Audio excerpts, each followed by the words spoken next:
Confiance à la transformation de notre cœur en cette... Ah, mais j'aurais pu me garer là.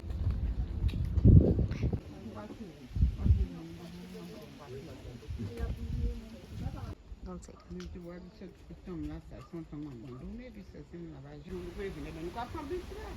Bus? Qui bus?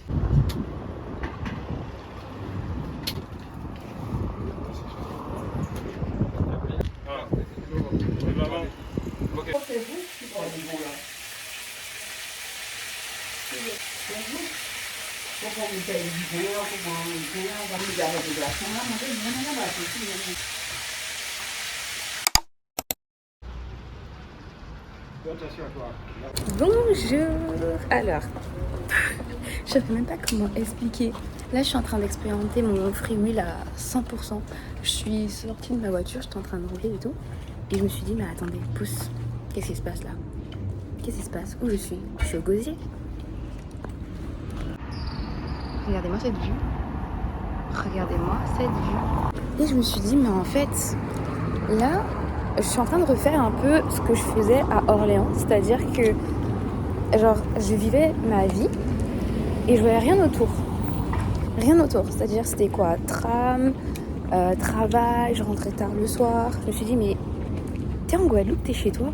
Tu peux pas faire la même chose. Du coup, là, je me suis garée. Il est 7h, je commence dans 1h. Je me suis garée, je me suis dit, non, c'est pas possible. Il y a la mer à côté. Je peux pas faire comme quand j'étais en France. Je m'arrête 2 secondes et je vais voir la mer. Donc là, free wheel à 100%. Je suis en face de l'île du Gosier. Et c'est beau. Et je vois la Basse-Terre au loin.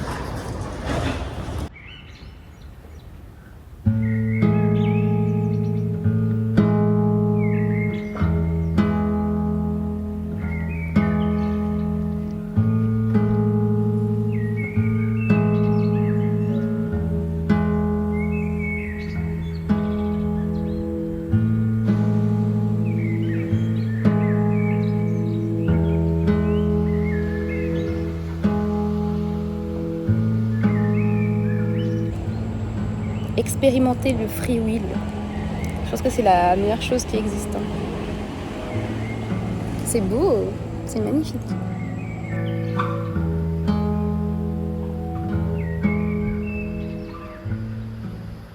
Je suis passée à Coffee Pop tout à l'heure pour acheter un bon chocolat et un tiramisu. Vraiment, si vous êtes à Pointe-à-Pitre, passez chez eux. Ils sont incroyables. Ils font tout maison. J'ai même l'impression que les viennoiseries, c'est maison aussi. Et ils font des espèces de petites bouteilles avec du Simos dedans, peanut butter et lait d'avoine. Faudrait que j'essaye ça un jour parce que vraiment, ça donne tellement envie. C'est à côté du restaurant indien, le Maharaja. Et ils sont tellement gentils. Il y a un monsieur, il vient de Sainte-Lucie. Franchement, il est incroyablement gentil. Les Sainte-Luciens, de toute façon, ils avaient eu mon cœur. Je vivrai à Sainte-Lucie un jour. Et voilà, là, je suis en cours, enfin. Je suis un peu en retard, mais ça va. J'ai vraiment dit bonjour il y a 2 jours et après, j'ai arrêté de filmer, mais... Bref. Là, en ce moment, rien de fou. Je sais pas quoi dire en fait. Aujourd'hui, c'est une nouvelle journée de formation. Ma formation est bientôt finie. En vrai, je suis contente parce que je me dis j'ai hâte de rentrer en Basse-Terre parce que la Grande Terre, il y a un peu trop d'activité pour moi. Mais en même temps, je me dis que je sais pas, ça va me manquer. Donc c'est un peu oui et non. Est-ce qu'on peut quand même notifier que tous les week-ends, je descends en Basse-Terre? C'est vraiment mon break en fait. Là, toute la semaine, c'est ici. Et après, je me tire à la campagne. Sinon, voilà, tout va bien, mis à part ça. J'ai l'impression de donner des nouvelles à ma famille que je ne vois pas. Tout va bien en ce moment, un peu de fatigue, pas mal de doutes des fois. Pas mal de doutes sur ce que je fais, est-ce que ça a du sens, est-ce que si, est-ce que ça, mais ça c'est tout le temps, donc ça m'étonne pas. C'est juste de me rappeler le pourquoi j'ai commencé, qu'est-ce qui m'a poussé à commencer et ça me motive à chaque fois. J'ai une vision là en ce moment, j'ai une vision, gars. J'essaie de la garder parce que c'est elle qui m'emmènera loin, je le sais. Mais voilà, le doute il est quand même là, je sais qu'il est là, mais de temps en temps il s'en va, je le mets de côté. Mais j'oublie pas pourquoi je fais tout ça. Et voilà, sinon ça va, un peu fatiguée, je prends des vitamines, mais là je suis à fond et j'aime ce que je fais en ce moment. Du coup je suis contente de tout ça.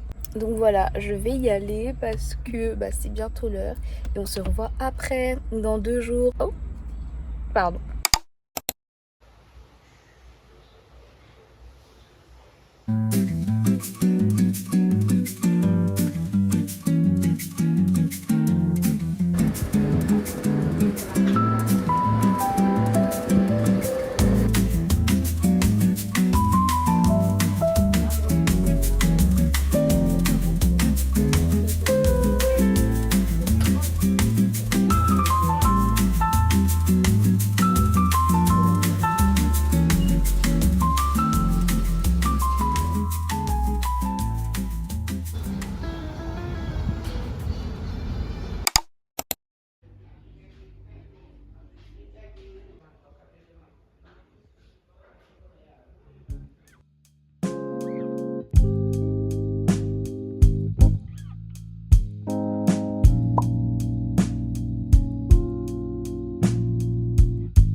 Je suis en train de penser à un truc que j'avais trop envie de partager, que j'ai expérimenté la dernière fois en cours d'expression orale. C'est un exercice qui s'appelle l'exercice du miroir. Et notre prof, elle nous a fait écrire sur un papier la personne que l'on admirait le plus et d'écrire ses qualités à cette personne.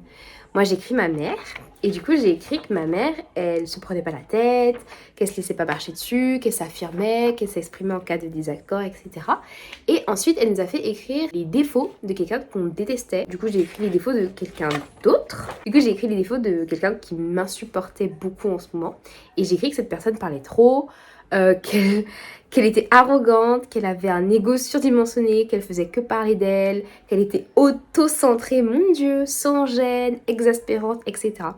Et ensuite, elle nous a demandé d'écrire donc toutes les qualités de la personne qu'on aimait et de mettre je devant. Et ensuite, les défauts de la personne qu'on n'aimait pas, elle nous a fait les écrire aussi avec le jeu devant. Et cet exercice, il était incroyable parce que après, elle nous a fait prendre conscience que la partie qualité justement de la personne qu'on admire beaucoup. En fait, c'est la manière dont les autres nous voient, mais c'était aussi la manière dont nous, on voulait être au final. Et la partie défaut, c'est le plus fou parce qu'en fait, c'est ce qu'on nous a toujours dit dans l'enfance, dans notre enfance, de lui fait que peut-être à un moment de ma vie, et ça je le sais, on me disait que je parlais trop en fait, que quand j'étais petite, je parlais énormément. Ça fait que j'ai arrêté de parler trop, mais je fais quoi en ce moment sur YouTube? En fait, c'est aussi la manière que moi je pense que les gens vont me percevoir, dans le sens que s'affirmer, être sûr de soi, ne pas se laisser marcher dessus, s'exprimer, etc. Pour moi, j'ai l'impression que si je fais tout ça, les gens, ils vont penser que je parle trop, que j'ai un ego surdimensionné, que je saoule les gens alors que pas du tout. Et ce que disait la prof, qui était super intéressant aussi, c'est qu'on se concentre toujours sur cette partie des défauts, le fait que les gens vont voir ça, vont penser ça de nous, au lieu de se concentrer sur ce que nous, on veut être. Et cet exercice, il était tellement parlant, tellement intéressant, et j'ai vraiment envie d'encadrer cette petite feuille. Donc voilà, c'est vraiment intéressant. Je trouve que vraiment les cours d'expression orale, c'est vraiment les cours que j'aime le plus. On en apprend beaucoup sur nous, sur nos émotions, sur des schémas qu'on répète depuis l'enfance, on en apprend sur nos patterns, et vraiment je trouve que ce cours, au-delà d'être un cours de préparation pour une épreuve orale, c'est vraiment un cours de reset, pour nous apprendre vraiment à reprendre les bases de ce qu'est être un humain, tout simplement, de ce qu'est être un adulte, d'exprimer ses émotions, de savoir aussi gérer les émotions des autres. Et voilà, franchement ce cours il est juste incroyable. Faites ça chez vous, faites cet exercice chez vous, vraiment. Donc voilà.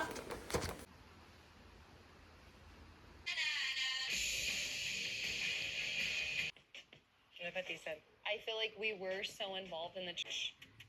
Growing up, even in young women's or girls'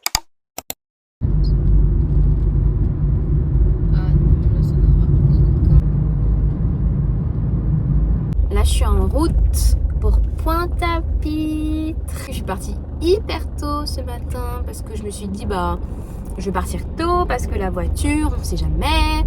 Si elle s'arrête en plein milieu du chemin, au moins, il sera hyper tôt. Et voilà. Un peu de stress ce matin par rapport justement à la voiture qui est un peu en panne. Du coup, je devais quand même faire Basse-Terre, Vieux-Habitants avec une voiture en panne. Mais bon, jusqu'ici tout va bien, grâce à Dieu. En fait, j'étais en train de penser dans la voiture que vraiment ce qui nous limite, c'est vraiment notre peur en fait. Je sais que la voiture est en panne, je sais qu'il y a un problème, mais tant que le vrai problème n'existe pas, le problème qui est que la voiture s'arrête comme ça d'un coup et que je dois me mettre sur le bas-côté, tant que ce problème-là n'existe pas, en vrai, il n'y a pas de problème. C'est toujours se dire qu'en fait, je crée le problème alors qu'il n'est même pas encore arrivé. Je suis en train de me projeter dans le futur alors que le problème n'existe même pas. Et en fait, c'est ça l'anxiété, c'est ça le stress. Et c'est ce que j'essaie de déconstruire depuis déjà 2 mois. C'est le fait d'arrêter de me projeter négativement dans le futur. Donc ça fait que ce matin, je me suis dit non, là je vais pas me projeter dans un problème qui n'existe pas encore. Je prends la voiture, j'y vais, je fonce, je dis pas d'autre choix dans tous les cas. Et je suis hyper contente parce que je me dis que voilà, là j'y suis et que... Wow, comme quoi en vrai, dès que l'esprit est disposé, tout suit. Si vous faites ça aussi, si vous êtes toujours en train de stresser pour un truc qui n'est pas encore arrivé, venez, on essaye de se donner un petit challenge jusqu'à la fin de l'année, il reste 1 mois. D'arrêter de faire ça en fait. Arrêtons de faire ça parce que ça c'est du stress en fait. Et c'est pas bon, c'est vraiment vraiment pas bon. Et au pire vous pouvez vous dire que même si le truc il arrive, ça va changer quoi en fait? En fait t'es en train de stresser pour un truc, tu sais même pas s'il va arriver. Et quand bien même le truc il arrive, dans tous les cas il devra arriver en fait. Donc que tu stresses ou que tu stresses pas, le truc il va quand même arriver. Ou pas.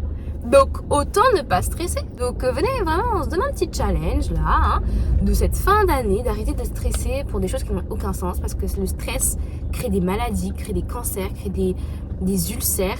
Arrêtons de stresser pour un oui ou pour un non et juste vivons notre vie en fait.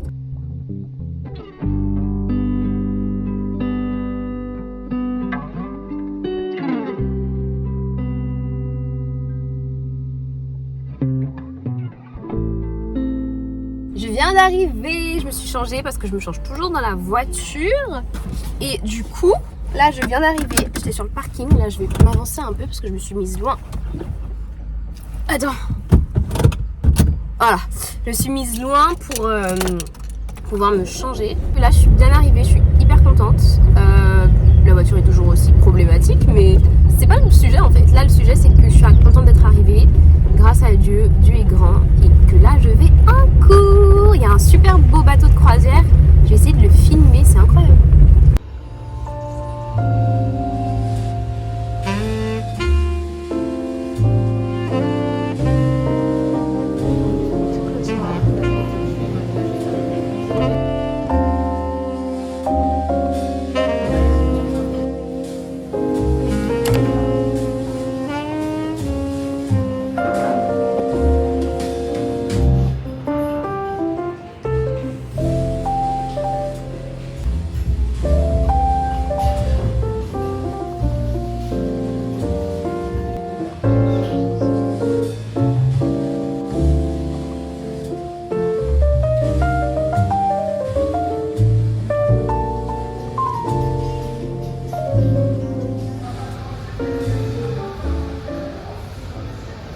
Ok, j'ai une théorie sur le fait que la Guadeloupe était en pénurie de pesto. Parce que ça faisait au moins 2 semaines que j'en avais pas vu dans les rayons.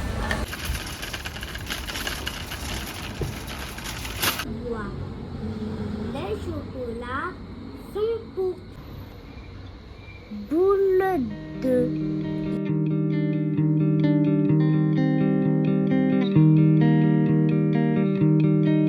Ce mois de novembre a été très particulier pour moi.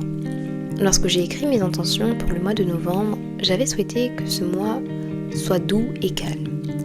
J'attendais du mois de novembre que ce soit un mois où je serais beaucoup plus en paix avec mon esprit, où j'apprendrais à délaisser les vieux schémas que j'avais créés et où je me détacherais de ce besoin de contrôle constant.